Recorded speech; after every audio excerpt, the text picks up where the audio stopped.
Britain's energy price cap increased again in October, which means around 15 million British households have to be facing a 12% rise in their energy bills. Actually, this was the second time for the country's regulator to increase the energy price cap within this year.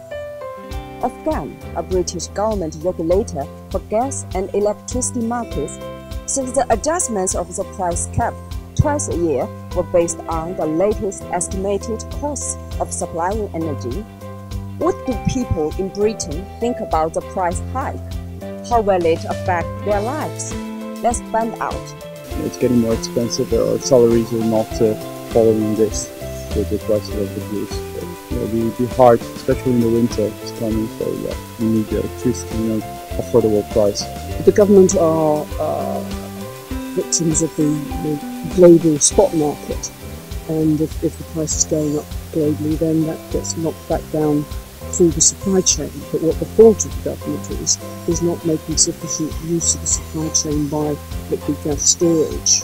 I'm not very satisfied with very much the government's doing at the minute. It doesn't seem to me that the issue's been taken as seriously as it could, and yeah, I think there's a risk that actually, as winter comes, it's going to be very hard for a lot of people. Some European politicians, under pressure from consumers who face a huge jump in winter heating bills, say Russia could supply more and is using the gas price spike as leverage in a dispute over the Gazprom-backed Nord Stream 2 pipeline project.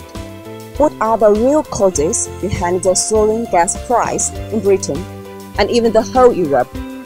Is Russia to blame in this crisis? Let's hear the other side of the story.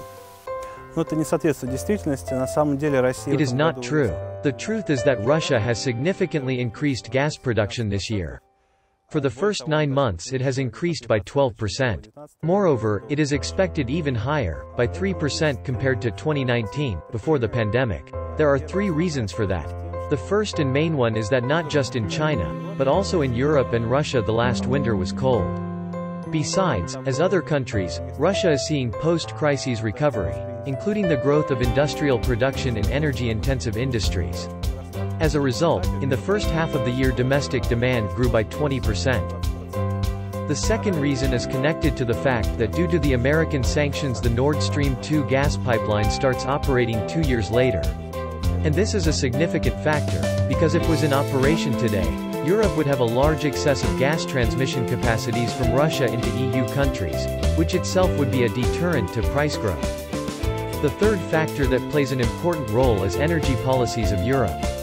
Unlike China, Europe has a very contradictory and in generally negative attitude towards gas in recent years within the framework of decarbonization policy.